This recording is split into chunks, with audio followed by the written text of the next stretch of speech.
अस्सलाम वालेकुम पाकिस्तान। मेरे हम वतनों, मेरे इस्लामिक कंट्रीज़, मेरे अब्रॉड में रहने वाले दोस्तों को सबको मेरी तरफ से अस्सलाम वालेकुम। Today my lecture civil procedure code 1908 established order number 24 payment in the court deposit by defendant of amount satisfactions of claim.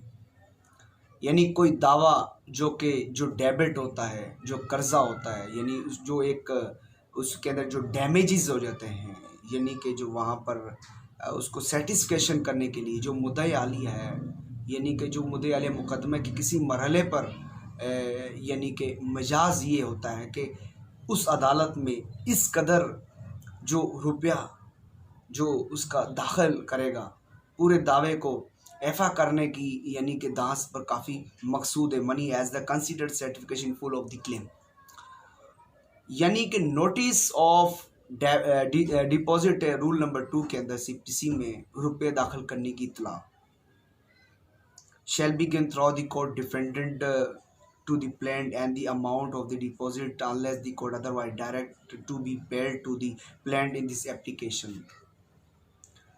यानी लाजिम ये है कि मुद्दई आलिया रुपए की इतला अदालत की मारूफ मारिजियत की इतला, यानी कि जो मार्फत मुद्दई को देगा और अमानत मुद्दई की दरख्वास्त पर ही मुद्दई को दी जाएगी। तो यहाँ मासवाए उस सूरत में कि अदालत कोई और हिदायत करे। तो यहाँ पे 4 रूल में बताया है। 3rd रूल में इंटरेस्ट और deposit not allowed to plaint. 4 में procedure where the plaintiff except deposit certification in part. तो यहाँ पर कि मुद्दई को इस रुपये का, यानी कि वायद इतला जो इतला के न मिलने का, तो इंटरेस्ट है यहाँ पे डिपॉजिट है का allow the plaintiff after notice any seven deposit and defendant from the date of receipt and such notice with the deposited the claim after the short trip.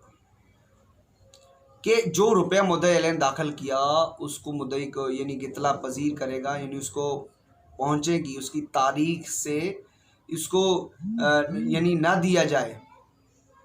तो यहाँ पर ख्वाहिश अमानत यानी कल दावे के उससे कम, अगर जो मुद्दईया है मुद्दई रुपया बतौर जज़वी अदायगी के लिए कबूल करेगा, डिपॉजिट सर्टिफिकेशन इन पार्ट।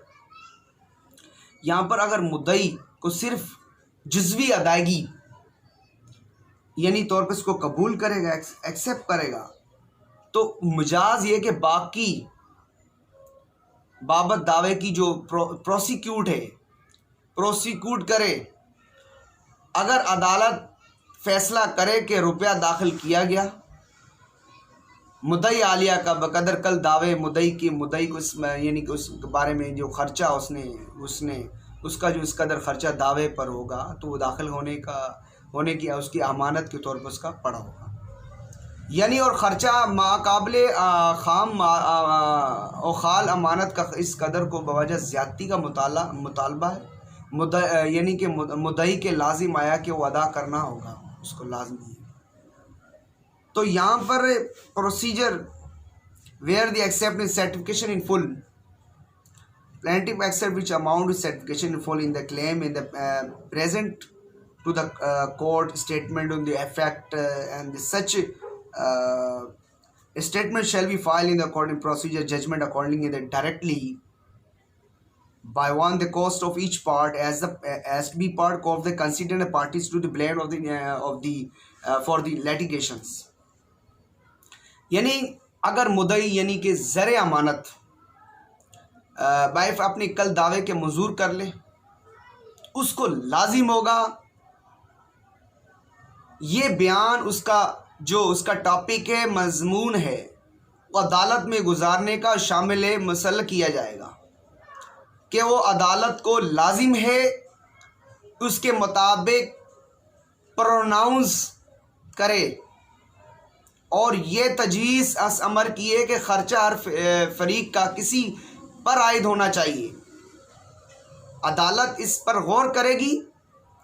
इस फरीक यानी झगड़े की ज़्यादा जिम्मेदारी आयद होती है यहाँ पर, यानी एक फरीक पर इस झगड़े की ज़्यादा जिम्मेदारी आयद होती है, रिस्पॉन्सिबिलिटी है।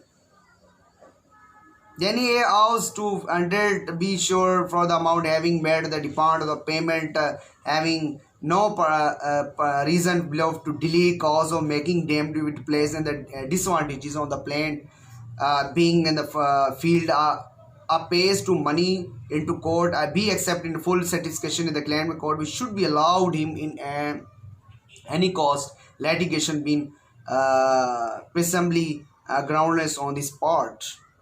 यानी यहाँ पर बताया है कि फॉर एग्ज़ाम्पल कि जो उसने अपने 100 रुपीज़ लगाए यहाँ पर अवैस अली शाह साहब ने 100 रुपीज़ लगाए, यानी कि 100 उसकी जो ज़ैद की ये इसके ऊपर ये कि of race source amount having made a demand payment reason believe उमर 100 रुपये आते हैं। उमर ने यानी अवैस ने 100 रुपये का दावा किया, पहले कुछ तकाजा नहीं किया गया और कोई वजह है कि इस अमर की के यकीन करने की, उसकी बिलीव करने की, यानी तकाजा ये है कि जो देर हो गई किसी यानी किसी जज से उसकी हक़ में मज़र डिसएडवांटेजेस पड़ेगी। इस अर्ज़ दावा गुज़रने पर जो अवैस है उसने अदालत में रुपया दाखिल किया। उमर ने अपने कल दावे के एवज में इसको मंजूर कर लिया और ये अदालत को लाजिम होगा कि वो इस खर्चे को ना दिलाए। इस वास्ते के नज़र अदालत उसकी क्या सबब बुनियाद यानी प्रेजेंटली जो उसकी जो ग्राउंड्स थी वो litigation plus ground on this part, इस पार्ट का वो हिस्सा है। इंशाल्लाह नेक्स्ट लेक्चर हम फिर किसी टॉपिक पे हाजिर होंगे। अब तक के लिए इजाज़त। मेरा channel legal talk network justice for everyone को लाजमी आपने सब्सक्राइब करना है और घंटी का नीचे बटन उसको लाजमी प्रेस करना है और सपोर्ट करना है, कमेंट करना है और इंशाल्लाह नेक्स्ट लेक्चर फिर किसी टॉपिक पे हाजिर होंगे। पाकिस्तान जिंदाबाद।